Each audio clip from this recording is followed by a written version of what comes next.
Madame, Monsieur, bonsoir. Voici les titres que nous allons développer dans cette édition. La télévision philippine a filmé les 21 otages détenus par les rebelles. Tous seraient vivants, mais certains dans un état de santé inquiétant. Les ravisseurs, pour leur part, déclarent être prêts à tenir encore 6 mois. Vladimir Poutine prête serment au Kremlin lors de la cérémonie d'investiture, en présence notamment de Boris Yeltsin. Le nouveau chef de l'État assistait à un service religieux célébré par le patriarche de toutes les Russies. Le 5e anniversaire de l'élection de Jacques Chirac à la présidence, des années marquées notamment par l'entrée dans l'euro et la suppression du service militaire à l'initiative du chef de l'État, année aussi de cohabitation.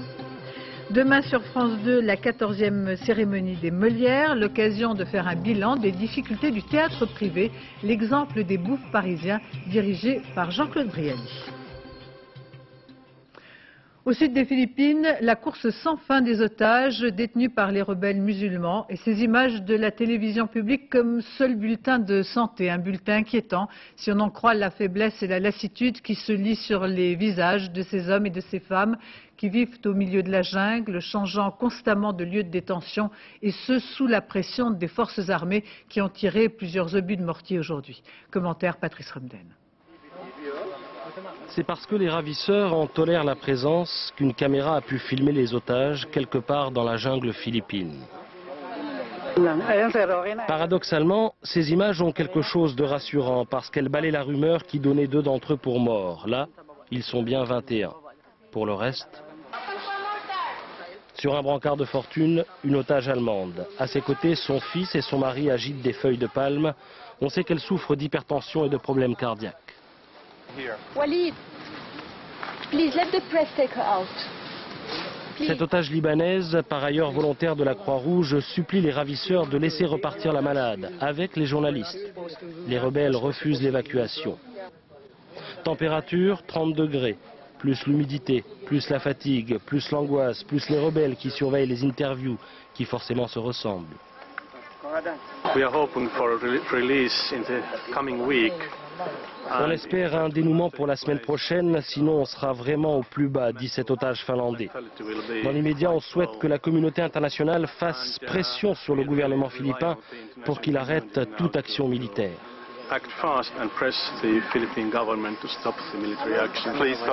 S'il vous plaît, renchérit cet otage allemand. Faites en sorte que l'armée n'intervienne pas car elle mettrait nos vies en danger. Et sortez-nous de là, les conditions de vie sont vraiment mauvaises. Le plus important, c'est que l'armée desserre son étau car nous sommes vraiment exténués, dit cet otage malaisien. Dès que les soldats approchent, on doit prendre nos affaires et repartir. De fait, leur captivité se résume à une fuite permanente sous la menace de leurs ravisseurs. De temps à autre, le bruit des armes. Il témoigne de la présence alentour de l'armée philippine. Les rebelles disent pouvoir tenir 6 mois dans ces conditions, mais les otages. Et en France, réaction il y a quelques instants du père de Sonia, cette jeune femme de la région de Strasbourg détenue en otage. Je vous propose d'écouter les propos de M. Wendling recueillis par nos confrères du Fer 3. Ça fait très mal au cœur et puis c'est d'une preuve complémentaire.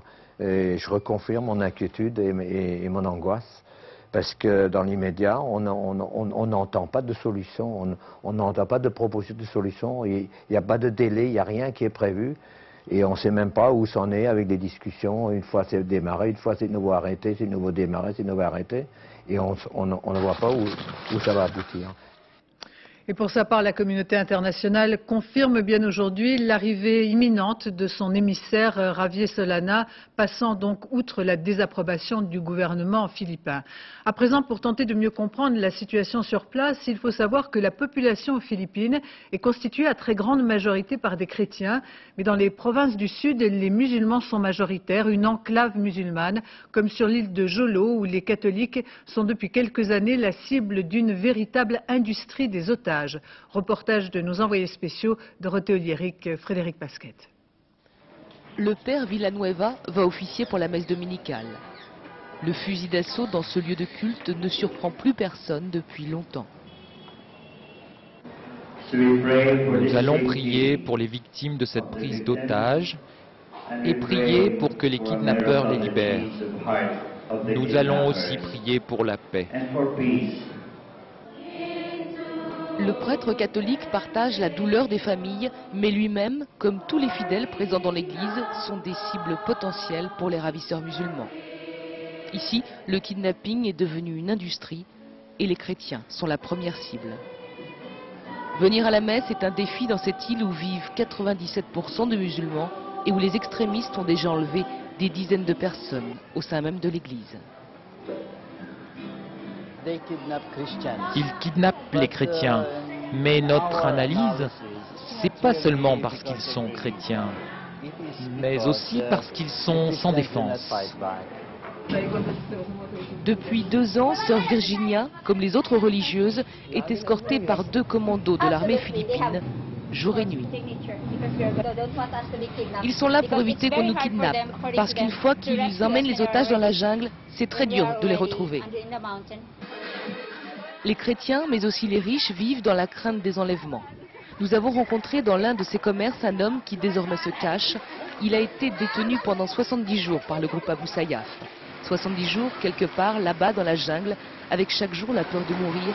Finalement, il a été libéré pour 1 million de pesos, une fortune ici.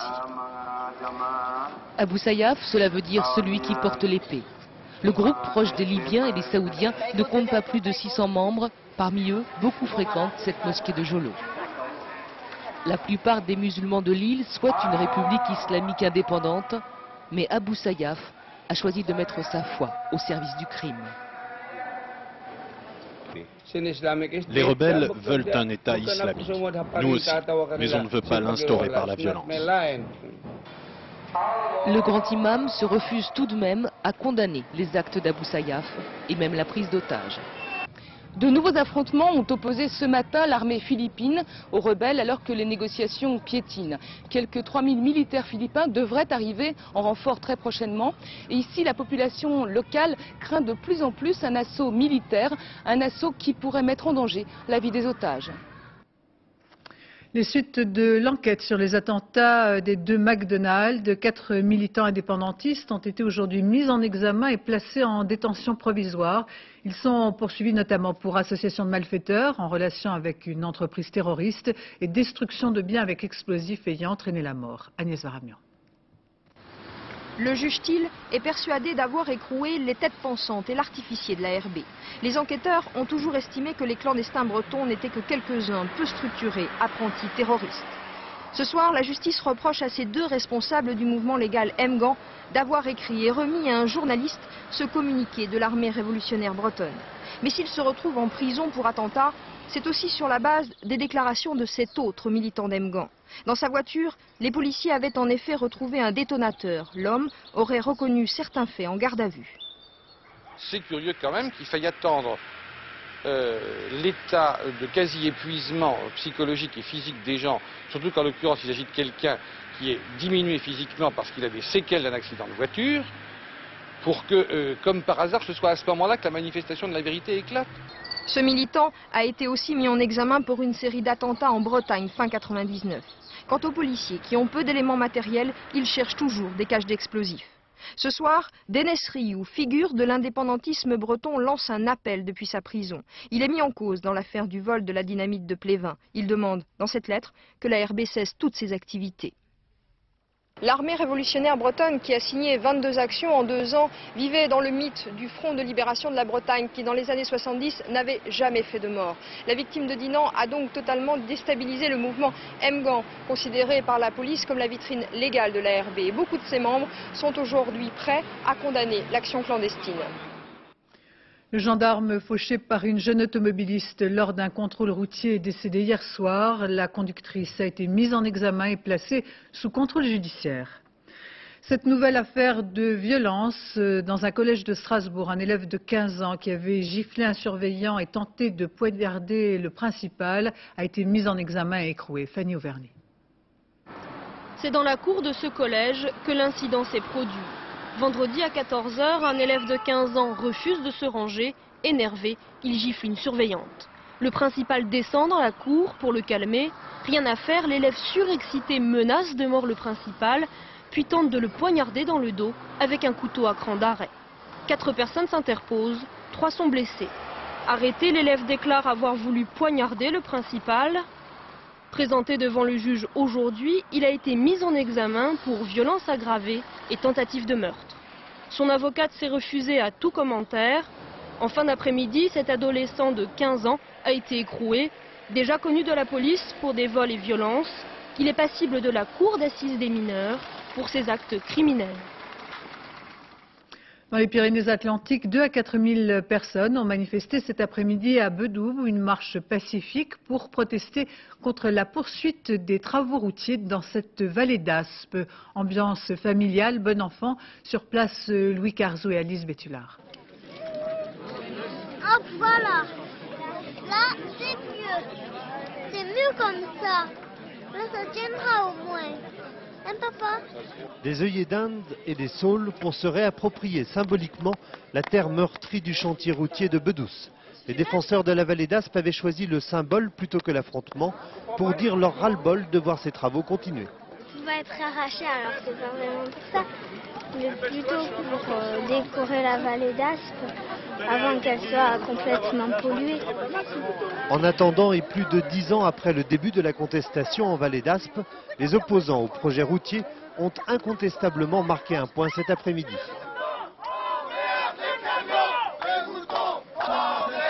Car avec la mobilisation de plusieurs milliers de manifestants, ils ont rappelé que l'avenir du Son-Port est aussi une préoccupation d'ordre politique, une préoccupation partagée bien au-delà de cette vallée.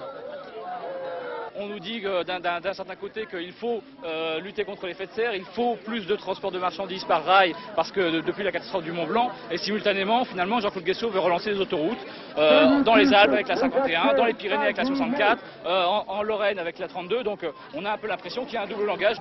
Bref, une clarification semble nécessaire de la part du gouvernement. Elle pourrait intervenir le 18 mai prochain lors du Conseil interministériel d'aménagement du territoire, en présence de Dominique Voynet et de Jean-Claude Guesseau, et justement consacré à la politique des transports. Politique française, Jacques Chirac fête aujourd'hui le 5e anniversaire de son élection. La perspective des échéances de 2002 et l'arrivée de Jérôme Monod, qui a quitté la présidence de Suez Lyonnaise des Eaux pour l'Élysée, donne une nouvelle dynamique où la communication et l'image présidentielle seront sans doute le nerf de la guerre. Au moment où l'on reparle du quinquennat, retour sur ces années où tout commence place de la Concorde le 7 mai 1995. Véronique Saint-Olive. Euphorie de la victoire. Jacques Chirac vient d'être élu président de la République. Aujourd'hui, 5 ans plus tard, les images se bousculent comme les marques d'un septennat chahuté. Il y a eu la réforme de l'armée, très populaire, avec la suppression du service militaire. Et puis surtout, l'engagement de la France dans l'euro, la grande affaire de Jacques Chirac. Pour réduire les déficits, le président de la République oublie alors la fracture sociale, son thème de campagne. Alain Juppé à Matignon, l'heure est à la rigueur et aux rigidités. Les Français sont dans la rue. Jacques Chirac, persuadé que la France est bloquée dans ses réformes, dissout l'Assemblée nationale. Aujourd'hui, je considère en conscience que l'intérêt du pays commande d'anticiper les élections. La droite est un champ de ruines. Jacques Chirac, les ailes coupées, inaugure la cohabitation avec Lionel Jospin. Alors le président de la République se rabat sur la politique étrangère. Il multiplie les voyages, reçoit à l'Élysée, affiche à chaque occasion ses liens personnels et privilégiés avec les grands de ce monde.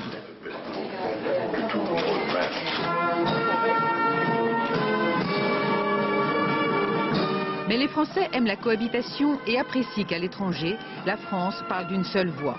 Comme en juin 1999, lorsque le président de la République et le Premier ministre gèrent ensemble la guerre au Kosovo. Pourtant, cette belle harmonie se lézarde en février dernier, avec le voyage controversé de Lionel Jospin au Proche-Orient. L'événement tombe à pic pour Jacques Chirac dans son plan de reconquête.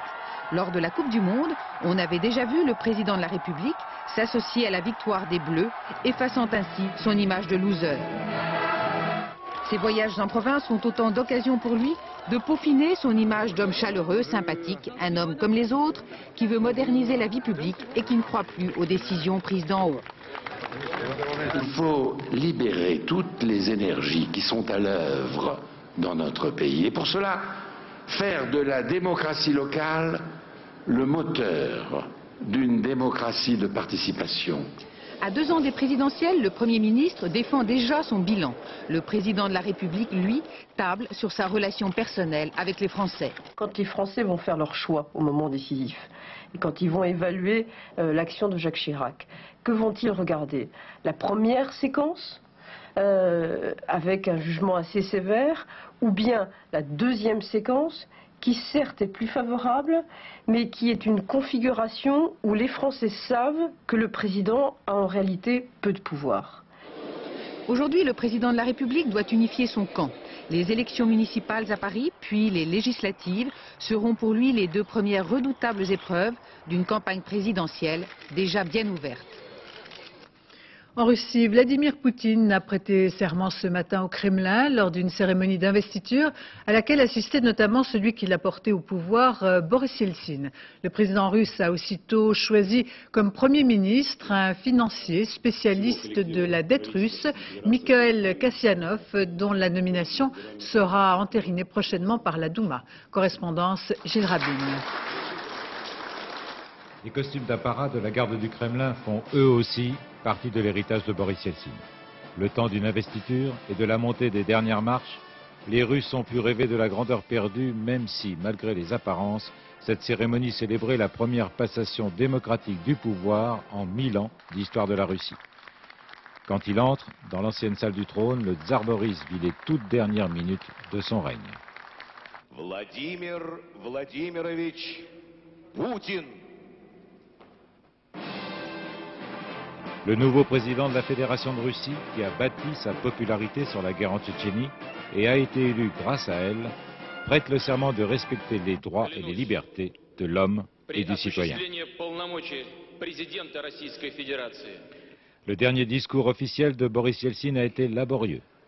Le premier président de Russie a perdu plusieurs fois le fil de son texte et de sa pensée. Sur les places et dans les rues de nos villes,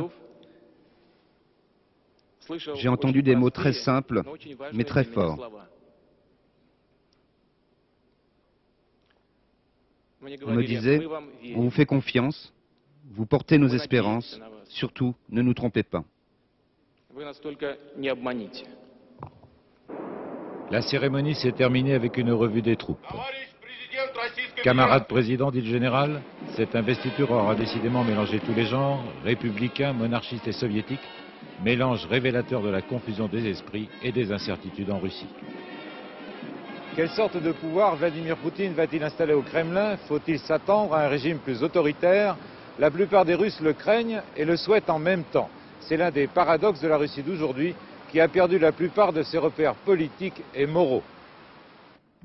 Le 55e anniversaire de la libération de Mauthausen, quelques 15 000 personnes, dont des anciens prisonniers, des délégations de toutes les nations représentant des familles qui ont perdu des proches dans ce camp de concentration, se sont rassemblées ce matin sur la place d'appel du camp. Contrairement aux autres années, le gouvernement autrichien n'a pas été invité à cette cérémonie qui était précédée d'une messe œcuménique. De nombreux jeunes dans le défilé, aux côtés donc des survivants qui portaient leur ancien numéro d'identification sur leur veston. Ce soir, un concert de l'Orchestre Philharmonique de Vienne se déroulera à l'endroit des carrières de granit où travaillaient les déportés.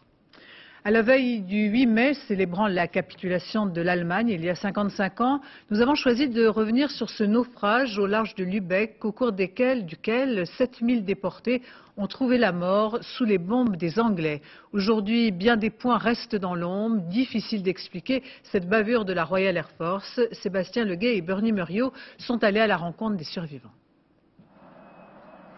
Ils embarquent comme il y a tout juste 55 ans. Venus de 11 pays d'Europe, parfois avec leurs proches, les déportés sont prêts à revivre les pires heures de leur vie. Les Allemands ont dit, on veut bien... C'était quelques jours avant la capitulation du 8 mai. Autour de Hambourg, les nazis évacuent les camps et jettent 45 000 déportés sur les routes. Seulement 8 000 d'entre eux survivent à l'épuisement, à la faim, aux épidémies. À Lübeck, ils sont poussés dans les cales des bateaux. La destination est inconnue. Sur le Tilbeck ou le Cap Arcona, paquebot de luxe, ou encore sur l'Athènes, Ils sont entassés comme du bétail. Les trois quarts étaient très malades, avaient la dysenterie, et il n'était plus question d'aller, surtout certains avaient arraché des planches sur le bord, à fond de cale, et ça servait si vous voulez de tinette, mais il n'y a même pas moyen d'y aller, parce que pour y aller il fallait enjamber des corps, et puis à ce moment-là vous marchiez sur un type qui vous balançait un paf, les gens tombaient, donc les gens faisaient sous eux là où ils étaient, mouraient d'ailleurs comme ça. Le 3 mai 1945, 200 bateaux sont bombardés par les Anglais dans la baie de Lübeck. Le Cap Arcona et le Tilbeck sont en flammes. Ils coulent avec 7000 déportés. Certains tentent de s'enfuir à la nage, mais les pilotes anglais qui les prennent pour des nazis les mitraillent. La croisière du souvenir s'arrête soudain.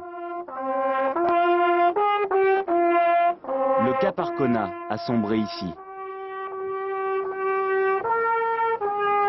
Dans la foule, quelques survivants. Ils se trouvaient sur l'Athènes qui a pu accoster à Neustadt. Un hasard, une chance, parfois dur à assumer. On a un grand sentiment.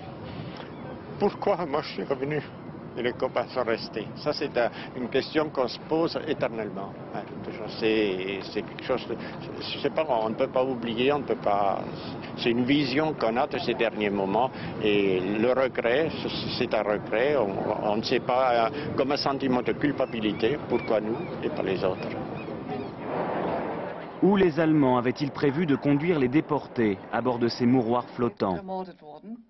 La Royal Air Force ignorait-elle vraiment leur présence sur les bateaux? La bavure a fait 7000 victimes. 55 ans plus tard, leur mémoire est célébrée, sans que l'énigme soit résolue.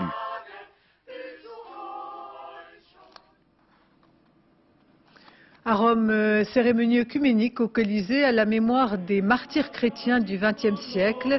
Des milliers de fidèles assistaient à cet hommage du Saint-Père qui a rappelé que de nombreux prêtres et des chrétiens ont été déportés dans des camps d'extermination.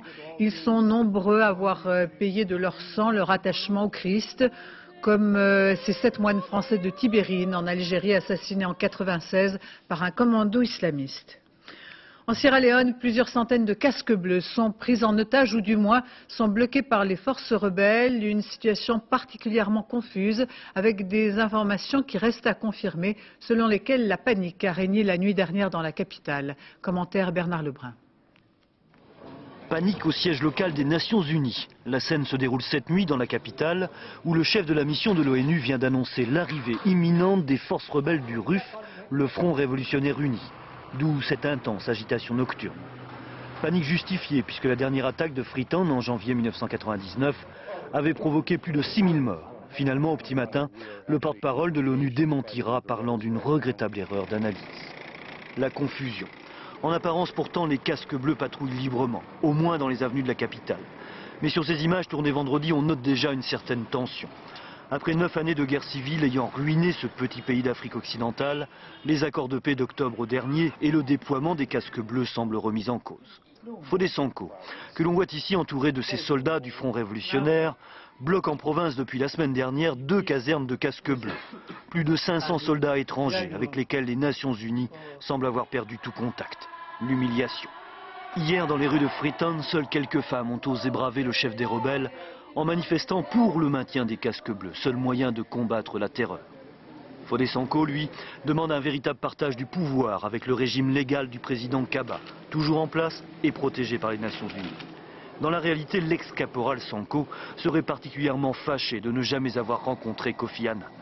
Depuis hier, un certain nombre d'agents humanitaires de l'ONU ont décidé de quitter provisoirement la Sierra Leone, dans l'attente de nouvelles négociations qui pourraient s'ouvrir demain entre rébellion, ONU et pouvoir légal. L'assassinat au Pays Basque par le théâtre d'un journaliste du quotidien El Mundo. Cet homme de 62 ans a été abattu ce matin alors qu'il sortait de chez lui. Il est le premier journaliste tué par le théâtre depuis 22 ans. Aucun témoin n'a assisté à l'attentat. Cet homme, ancien militant communiste, ancien antifranciste, était membre d'une association qui prônait la fin de la violence au Pays Basque. Il était marié et père de 3 enfants. La presse semble être la nouvelle cible des séparatistes basques. Une page médecine avec ce congrès d'ophtalmologie qui se tient à Paris, au Palais des Congrès. Nous avons choisi pour l'occasion de nous intéresser à la DMLA, cette dégénérescence de l'œil qui touche les plus de 65 ans, pour laquelle une nouvelle thérapie est en cours d'expérimentation. Si elle tient toutes ses promesses, cette thérapie pourrait soulager une partie des personnes concernées. Elles sont 1 million en France à souffrir de ces troubles de la vision. Reportage Benoît Thévenet, Jean-François Monnier. En 2 ans, Jean est devenu malvoyant. Un handicap causé par une maladie, la DMLA, la dégénérescence maculaire liée à l'âge. Aujourd'hui, Jean ne peut plus faire seul les gestes de la vie quotidienne. Désormais, c'est sa femme qui prend le volant et qui lui lit les nouvelles. Là, je vois le, et c'est un. C'est très dur à lire, là, pour moi. Mais quand c'est une petite lettre, je vois de, puis là, et l'apostrophe, de l'heure, vous voyez. Voici calculée par ordinateur la vision des personnes atteintes de DMLA. La vision centrale, celle qui sert à reconnaître les visages, a quasiment disparu. Les couleurs, les contrastes et les lignes sont modifiés. Ces problèmes sont dus à un vieillissement prématuré de la rétine. Sur cette photo du fond de l'œil, on voit que la zone maculaire, la partie centrale de la rétine, est envahie en son centre par de petits vaisseaux sanguins anormaux qui vont perturber la vision jusqu'à la supprimer. Pour la 2e fois en quelques semaines, Jean se rend à l'hôpital pour se faire soigner. Il a été retenu pour bénéficier d'une nouvelle thérapie en cours d'expérimentation. Car il n'existe à l'heure actuelle qu'un seul traitement au laser et il n'est applicable que dans 15% des cas. Non, je ne vois pas, madame. La nouvelle technique consiste à fermer les vaisseaux anormaux de la rétine pour stopper leur progression. Pour cela, on injecte au patient un colorant qui va aller se fixer seulement sur les mauvais vaisseaux. Le médecin éclaire ensuite la rétine avec un laser particulier. La réaction chimique qui s'ensuit permet d'obstruer les vaisseaux sans brûler les cellules visuelles. Ce nouveau traitement va nous permettre d'obtenir la cicatrisation de la lésion, nous l'espérons dans 50% des cas. Cependant, l'efficacité qui vient d'être prouvée n'est que temporaire. Depuis son premier traitement, Jean voit à nouveau correctement les verticales. Mais il sait aussi que son état n'est pas encore stabilisé et qu'il devra revenir à l'hôpital. Rien n'est donc gagné. Mais secrètement, il espère pouvoir un jour s'adonner à nouveau à sa passion, le bricolage. Aux États-Unis, un système ultra sophistiqué vient d'être commercialisé pour regarder la télévision. Une petite révolution qui devrait débarquer en Europe dès l'an prochain. La télévision de demain, ce sera comme ça. Correspondant Étienne Lénart. Expatrié aux États-Unis depuis une dizaine d'années, Thierry Humeau fait partie des quelques milliers de résidents américains déjà équipés de ce tout nouveau système. Sur un disque dur sont enregistrés tous les programmes souhaités, mais aussi les émissions regardées en direct, ce qui permet ensuite aux téléspectateurs de jouer avec l'image comme ils le souhaitent.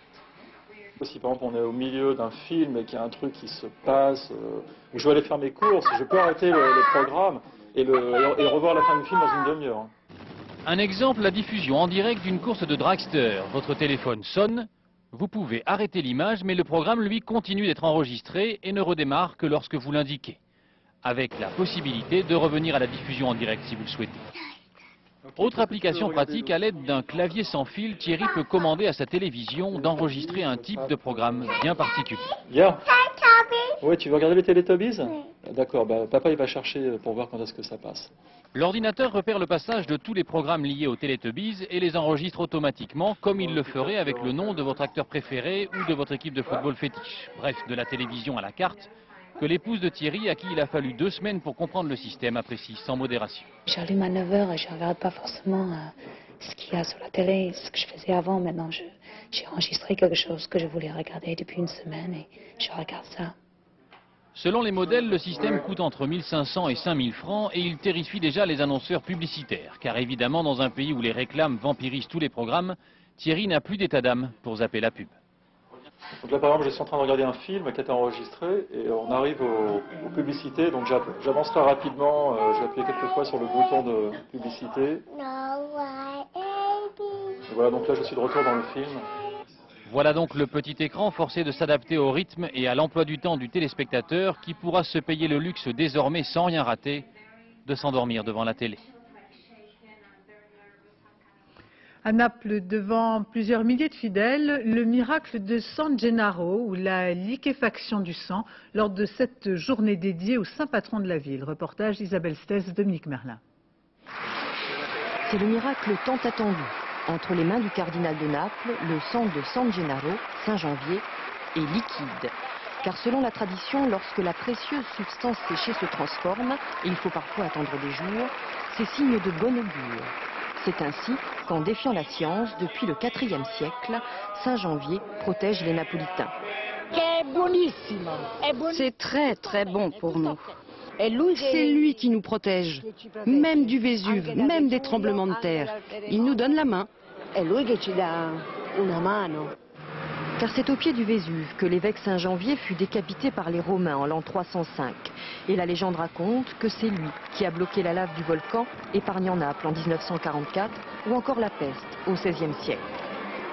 2 fois par an, les Napolitains rendent ainsi hommage à leur saint patron, exhibant ses reliques lors de ses processions. Une dévotion unique en Italie.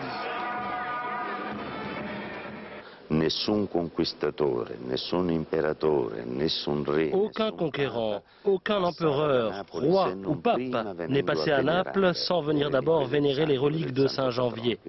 C'était la seule manière d'entrer dans la ville.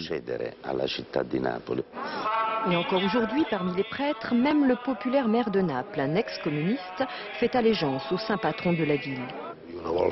Je dis toujours avec affection que Saint Janvier est le maire de tous les saints, compte tenu de son rapport très fort avec la ville. Et Saint Janvier a encore beaucoup à faire pour les Napolitains, frappés par un des plus forts taux de chômage en Italie, 27%. Si la foi ici reste inébranlable, c'est peut-être parce que plus qu'ailleurs, on a besoin de croire au miracle. L'actualité sportive, les Français sont prêts à faire la courte échelle pour que les petits de Calais entrent dans la légende. Plus de 60% souhaitent leur victoire tout à l'heure au Stade de France.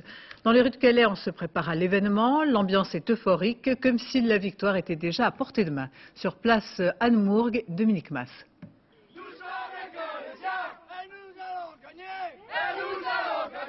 Ils vont gagner, mais avant le match déjà, les supporters se font entendre. Début d'après-midi à la gare de Calais, la grande migration a commencé. 6 trains comme celui-là, 300 cars, au total 17 000 inconditionnels en route pour le Stade de France. C'est la journée du siècle, en fin de compte pour nous, c'est quelque chose d'extraordinaire. C'est notre petite coupe du monde à nous. Et ne leur parlez surtout pas d'une possible défaite. On essaie de gagner au moins 3-1. On n'est pas chauvin, mais on est parti pour ça. De toute façon, on a déjà la coupe. La coupe est affichée dans le dos, les 10 commandements pour battre les Canaries nantais. Avoir gagné loin de ses bases, avoir un peu de chance, gagner les derbys, s'assurer la suprématie régionale, confirmer, y croire jusqu'à la dernière minute, faire un exploit, pour être un champion de France, plumer les Canaries. Allez, nous allons gagner, nous sommes les Canaries, et nous allons gagner.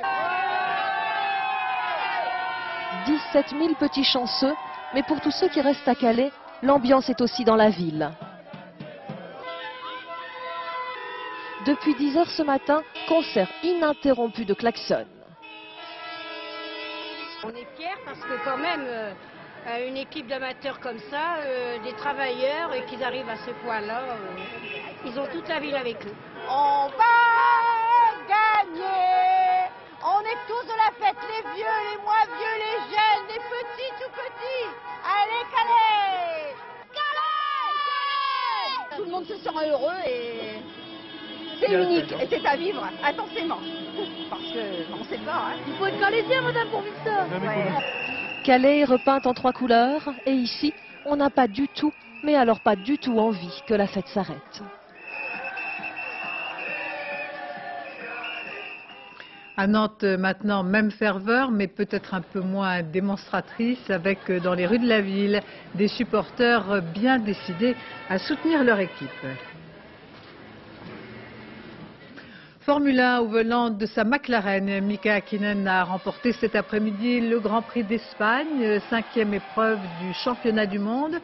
Sur le circuit de Kalanouya à Montmelo, près de Barcelone, le Finlandais s'est imposé pour la 15e fois de sa carrière, devançant aujourd'hui son coéquipier écossais David Coulthard et le Brésilien Rubens Barrichello. Cette opération de peuplement dans le Vercors de Bouquetin, à laquelle participaient des enfants venus des villes. Reportage Sébastien Héroux, Jacques Gérard. Dernier instant d'une captivité. 1, 2, 3. Ce bouquetin vit depuis hier dans le parc du Vercors, certes en liberté mais surveillé désormais quotidiennement par les scientifiques. Chaque animal est équipé d'un émetteur VHF qui permet de localiser et de l'identifier. Et chaque animal est également équipé de marques aux oreilles qui permettent de les identifier visuellement. Le Vercors et ses montagnes, un lieu privilégié pour les bouquetins mais délaissé par ces animaux.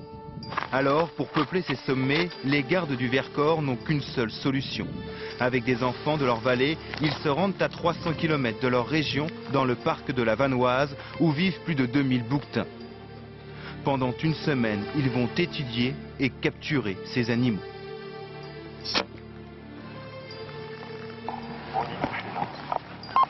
Un vétérinaire présent sur les lieux s'assure de la bonne santé des bouquetins.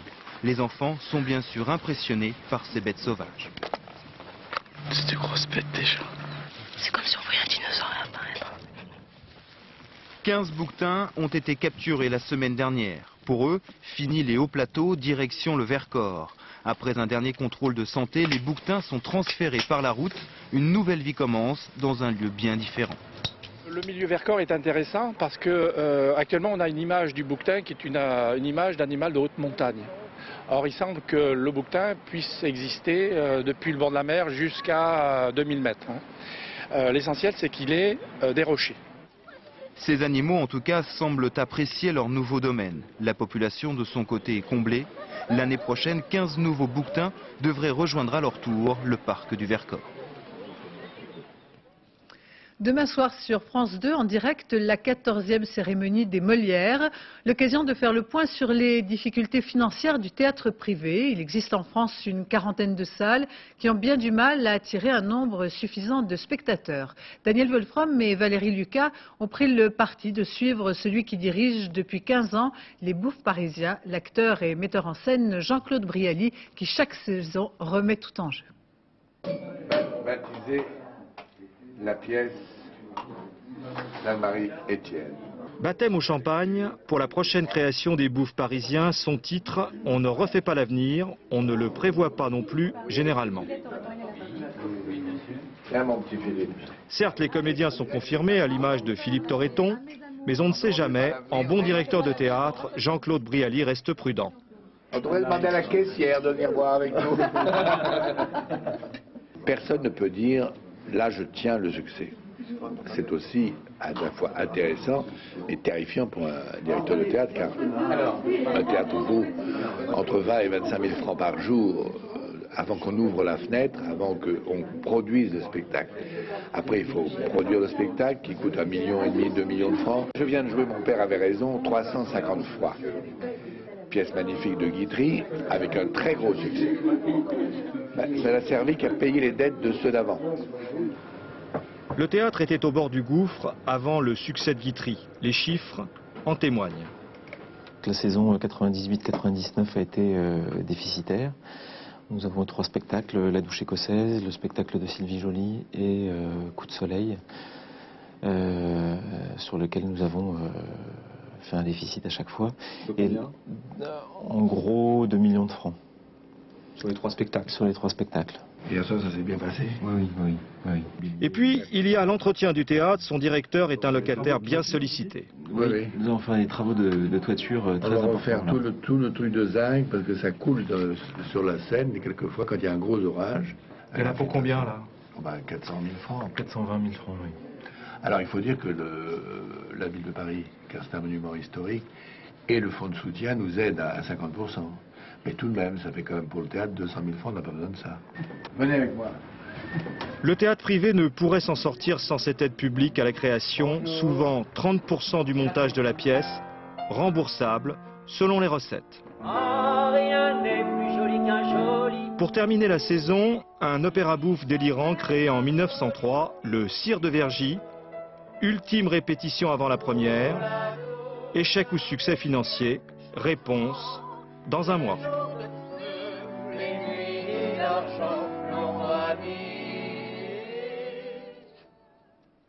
C'est la fin de ce journal. Je vous en rappelle les deux principaux titres. La télévision en Philippines a filmé les 21 otages détenus par les rebelles. Tous seraient vivants, mais certains dans un état de santé inquiétant. Les ravisseurs déclarent être prêts à tenir encore 6 mois. Vladimir Poutine prête serment au Kremlin lors de la cérémonie d'investiture, en présence notamment de Boris Yeltsin. Le nouveau chef de l'État assistait à un service religieux célébré par le patriarche de toutes les Russies. Tout de suite, la météo présentée par Nathalie Riouet. 20h50, noces blanches avec Bruno Kremer et Vanessa Paradis. Suivi à 22h30 des documents du dimanche, une enquête consacrée à la mort de Marilyn Monroe. 23h35, le dernier journal présenté par Laurence Ostolaza. Demain matin, 7h50, les 4 vérités. Gérard Morin reçoit le général d'armée Jean Simon. À 13h, vous retrouverez Carole Gessler. Et à 20h, Claude Sérillan. Je vous remercie de votre attention. Excellente fin de soirée sur France 2.